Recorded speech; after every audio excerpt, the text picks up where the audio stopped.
back when I was 4, our family used to come down here, and my uncle caught a mullet in a hat.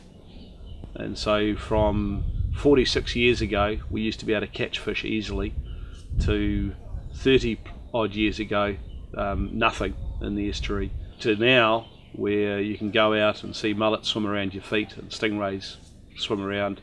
And that's all because of the marine reserve being put in place 20 years ago, and this area being allowed to come back into its own. You have a situation where you have a marine environment, you've got the sea, you've got the estuary, and then you have the boundary of this wonderful native bush, the Okura Bush Reserve, all in sequence, and evidently that is a very rare occurrence regionally in Auckland, and in fact nationally. Here we are on Karapiro Bay, that's part of the Waiiti catchment.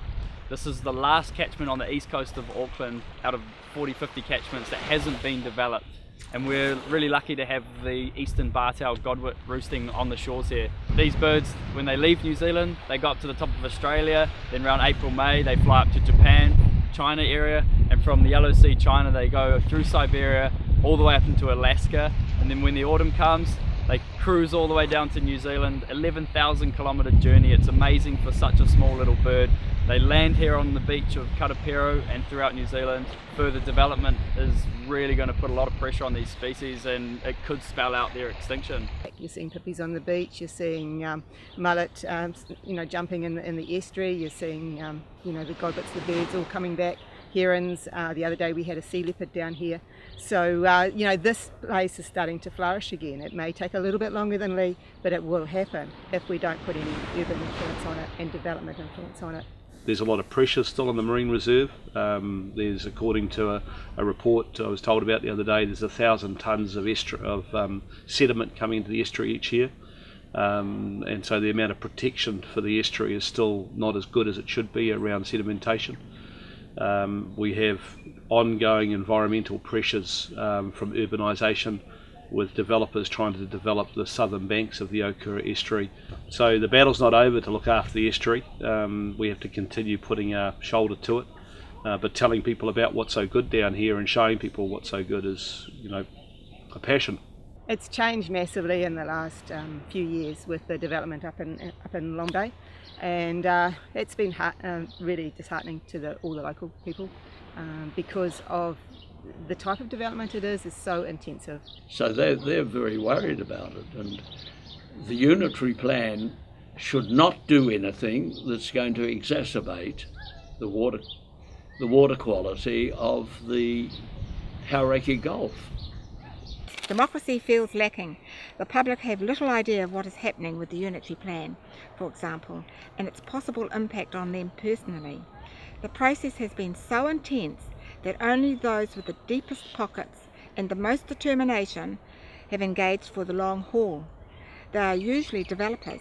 This leaves the rest vulnerable to the whims of the council, who will feel, even though it is most certainly isn't true, that citizens have been heard.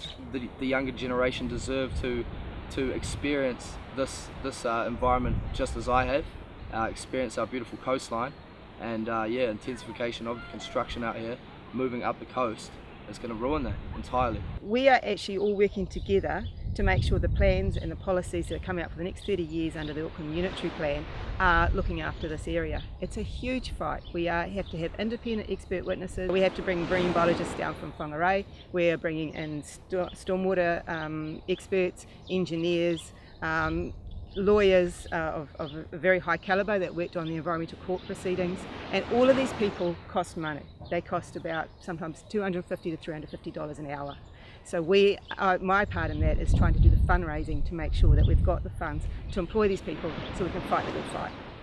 I mean, these people that are buying into this land and developing here, they have no consideration for the area. You'll get the people putting out their fishing boats, you could have domestic animals, the pets, cats and dogs coming down and disturbing it. It'll change radically. We just do not want to see that change happen. Well, I'm a builder by trade. I don't think we should be building on the coast. There's less impact building inland in areas that are more appropriate for it, and basically just keep it away from here. If we're going to save this part of New Zealand, we're going to need all the help we can get.